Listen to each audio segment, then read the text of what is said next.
teman-teman semuanya, kembali lagi dengan saya Maryam Ulfah dengan NIM 190110067. Saya kelas 3C, Prodi Pendidikan Islam Anak Usia Dini. Saya mahasiswa dari Universitas Islam Negeri Mataram.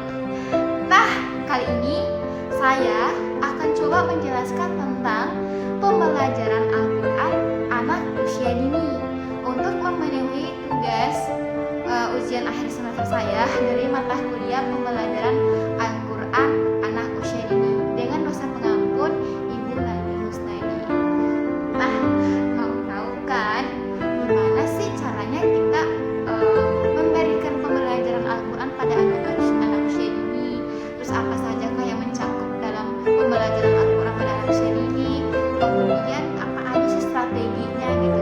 Mau tahu kan?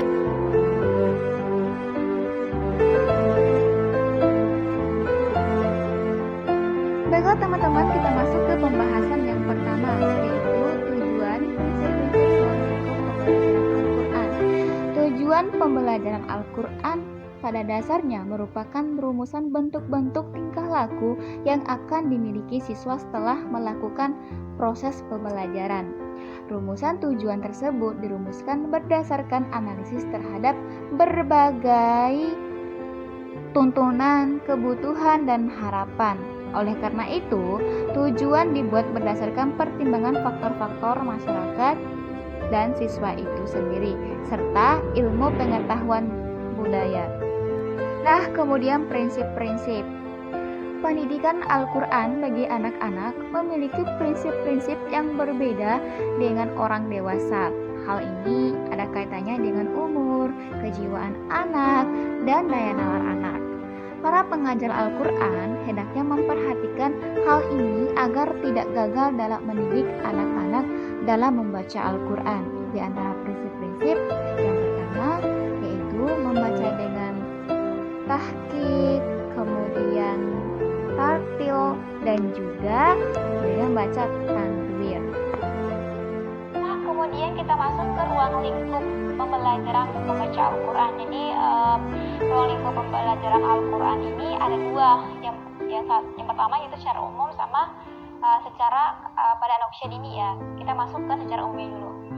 Jadi ruang lingkup pembelajaran baca Al-Quran secara umum yang pertama yaitu pengenalan huruf hijaiyah, yaitu huruf Arab dari alif sampai ya, atau sering kita sebut itu alif bata.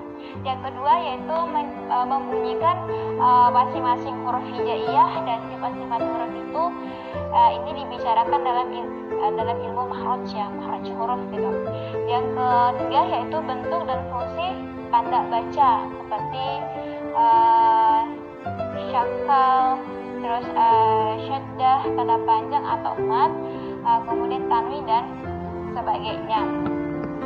Yang keempat yaitu bentuk dan fungsi tanda berhenti baca atau waqaf, seperti waqaf mutlak, terus waqaf jawab dan sebagainya. Kemudian yang kelima yaitu cara membaca, melakukan dengan bermacam-macam irama dan bermacam-macam qiraat yang dimuat dalam ilmu qiraat dan ilmu nakban. Terus yang keenam yaitu adabul tilawah adabul tilawah yang berisi tata cara dan etika membaca Al-Quran sesuai dengan fungsi bacaan itu sebagai ibadah. Masuk ke ruang lingkup pembelajaran Al-Quran untuk anak usia dini ya. Jadi yang pertama yaitu mengenal huruf hijaiyah. Pengenalan huruf hijaiyah bertujuan agar anak dapat melafalkan huruf-huruf hijaiyah dengan fasih dan mampu membedakan antara satu huruf dengan huruf yang lain dari segi makhraj maupun sifat huruf. Pengenalan huruf hijaiyah merupakan materi yang harus diperbaiki dan diajarkan dengan sebaik-baiknya oleh guru. Pelafalan huruf yang tepat akan menjadi dasar yang baik bagi anak untuk pembelajaran pada tahap berikutnya. Oleh sebab itu, dalam pengenalan huruf hijaiyah ini, guru dituntut benar-benar kayak menguasai materi, karena apa yang dicontohkan oleh guru, maka anak pun itu pasti akan ikut gitu apa yang dicontohkan oleh seorang guru kepada mereka. Kemudian kita masuk ke bagian kedua ya, yaitu mengenal harokat ya. Jadi pengenalan harokat dalam beberapa metode seperti metode Iqra, metode Ummi, dan Qiraati dilakukan bersamaan dengan pengenalan huruf, diawali dengan harokat fathah. Sedangkan dalam metode Maddaniyah dimulai dengan pengenalan nama-nama huruf gitu. Kemudian dilanjutkan dengan huruf berharokat fathah, kemudian disusul harokat kasroh, terus doma, fathatain, kasrotain, domatain, dan seterusnya. Kemudian pengenalan harokat dilakukan setelah anak mulai mengenal huruf dengan karakteristik anak usia dini. Pengenalan harokat ini agar anak dapat membaca Al-Quran.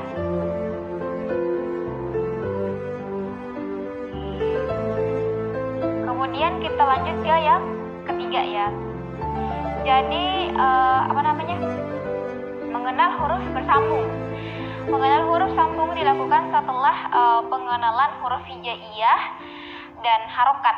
Pengenalan huruf sambung ini untuk mempermudah anak dalam membaca Al-Quran. Hal ini bisa dilakukan dengan guru membaca satu huruf, kemudian disambung oleh anak. Kemudian ada tahap awal pengenalan huruf sambung dilakukan dengan mengenalkan dua huruf dan terus mengikuti perkembangan anak. Kita lanjut ke 4, yaitu mengenal panjang pendek bacaan. Jadi panjang pendek bacaan bisa dilakukan setelah anak benar-benar memahami dan tahu tentang harokat dan hafal dengan baik bagaimana cara membaca dan mengucapkan setiap huruf. Jadi dalam praktikum belajar membaca Al-Quran atau pengenalan dasar-dasar membaca Al-Quran, pencapaian setiap anak itu tentu berbeda-beda. Hal ini disebabkan oleh berbagai faktor seperti ketekunan anak, terus dukungan orang tua atau keluarga, kemudian metode yang digunakan guru dan lain-lain. Sehingga kita dapat menemukan anak-anak yang berusia 6 tahun, ada yang sudah mampu mengenal panjang pendek huruf, ada yang mampu hanya mengenal huruf hijaiyah, bahkan ada juga yang hanya mengenal beberapa huruf saja gitu. Kemudian kita masuk ke pembahasan yang kedua teman-teman, yaitu kisah atau cerita anak usia dini dalam Al-Quran. Nah, maksudnya di sini adalah kita terapkan kisah-kisah yang menjadi contoh teladan bagi mereka, yang menjadi panutan bagi mereka. Contohnya seperti kisah Nabi, kemudian kisah sahabat-sahabatnya Nabi. Nah, dalam kisah Nabi banyak sekali kisah-kisah Nabi yang perlu kita berikan cerita kepada anak usia dini. Contohnya seperti Nabi Muhammad, Nabi Yusuf, Nabi Daud, dan juga Nabi Isa dan lain sebagainya. Kemudian ada juga kisah-kisah sahabat Nabi, yaitu seperti Abu Bakar dan juga Ali bin Thalib. Nah, contohnya ini merupakan kisah yang begitu menjadi contoh teladan bagi anak-anak usia dini. Contohnya seperti kisahnya Nabi Muhammad SAW, yaitu pada saat Nabi Muhammad dilahirkan. Nah, di mana saat itu kan ada seorang raja yang namanya Raja Abraham yang menjadi pemimpin saat zaman jahiliyah. Nah, Raja Abraham ini orangnya sangat-sangat sombong dan juga sangat pemarah orangnya. Nah, kita bisa terapkan cerita ini kepada anak-anak kita, kepada peserta didik kita nantinya gitu. Nah, kita ceritakan itu, kita beri tahu mereka gitu bahwa sebenarnya sifat sombong, sifat pemarah itu sifat yang tidak disukai oleh Allah Subhanahu wa taala. Nah, jadi itu adalah kita memberikan pemahaman dulu tentang cerita itu, kemudian kita berikan ini loh sikap sikap yang tidak baik untuk kita tiru. Nah, kemudian sifat yang bagaimanakah yang harus anak tiru gitu, seperti sifatnya Nabi Muhammad SAW, di mana Nabi Muhammad merupakan nabi panutan bagi kita, merupakan nabi yang perbuatannya itu selalu kita ikuti gitu. Kita terapkan seperti itu kepada anak-anak kita nanti, dan juga pada peserta didik kita juga nantinya gitu. Nah, tujuan dari ini adalah agar mereka itu mendengarkan cerita yang begitu bermanfaat. Nah, kita bisa memberikan cerita-cerita seperti ini, dan tidak boleh kita memberikan cerita-cerita yang tidak bermanfaat kepada anak, apalagi cerita-cerita yang tidak bermanfaat lah gitu. Dan juga kan agar anak itu tidak lagi bosan, apalagi dalam suasana rumah atau lagi pada saat pandemi sekarang. Itu solusi buat diterapkan dalam rumah gitu. Nah, kita masuk ke pembahasan yang ketiga ya, yaitu strategi menghafal Al-Quran. Nah, dimana strategi menghafal Al-Quran itu pada anak usia ini banyak sekali sebenarnya gitu. Tapi di sini saya pilih dua, yaitu murojaah sama luangkan waktu, dan pilihlah waktu yang tepat gitu. Nah, jadi kita masuk ke murojaah. Jadi murojaah ini merupakan kita mengulang-ulang kembali penghafal anak gitu kan, untuk mengingatkan, untuk memperkuat hafalan anak.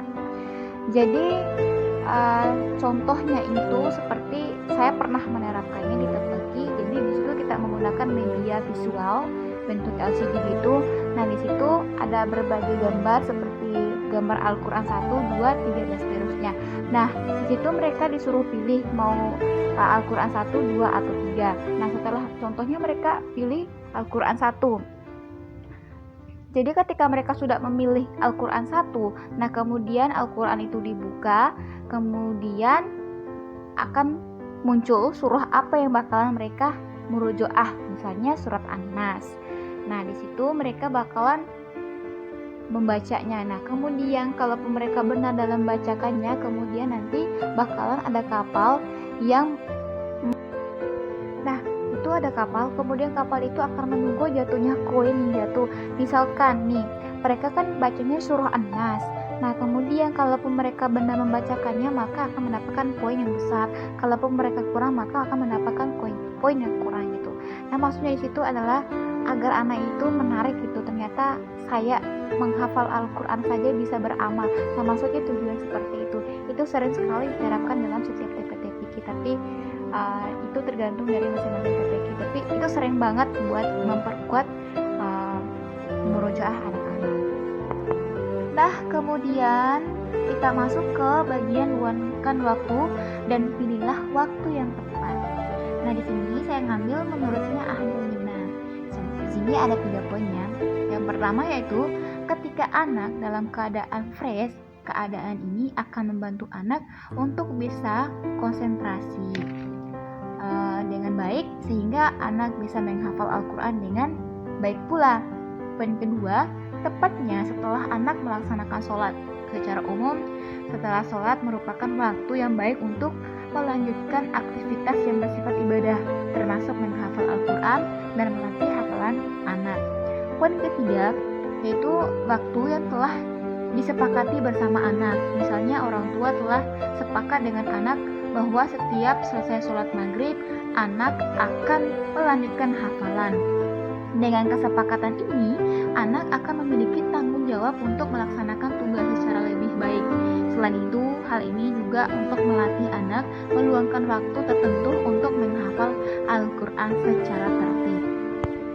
Nah, selain harus mengetahui waktu yang tepat untuk menghafal, sebaiknya orang tua juga harus mengetahui waktu yang harus dihindari untuk menghafal. Di antaranya adalah setelah begadang dan sedikit tidur, setelah badan lemas atau selepas olahraga, setelah makan atau sepulang dari sekolah, pada waktu yang biasanya digunakan anak untuk bermain. Ketika anak berada dalam kondisi psikik yang buruk atau bad mood, dan ketika terjadi ketegangan atau hubungan antara orang tua dengan anak.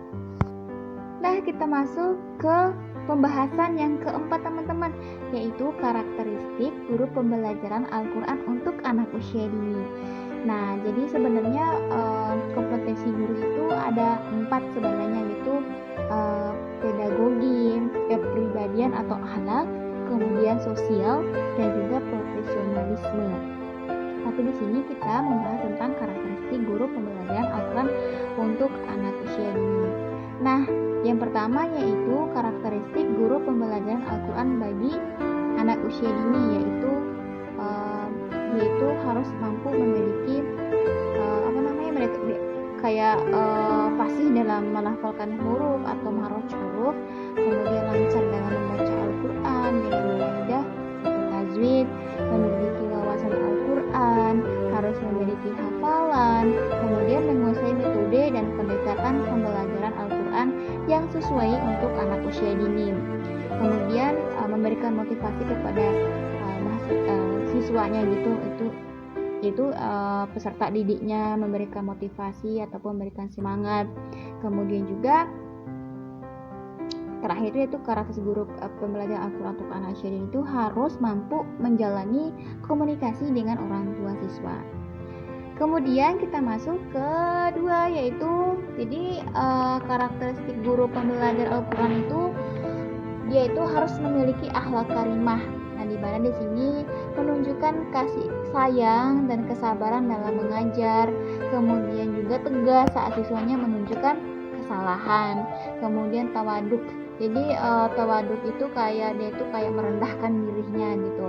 Kemudian bersahaja itu atau wara itu maksudnya itu kayak dia itu kayak berpenampilan biasa-biasa aja gitu. Dan juga di sini dia juga itu harus mampu bisa menguasai materi pembelajaran Al-Quran untuk anak usia dini. Kemudian juga itu dia tuh harus memiliki rasa takut kepada Allah gitu, bertawakal gitu. Nah, itu adalah termasuk dari karakteristik guru pembelajar Al-Quran bagi anak usia dini.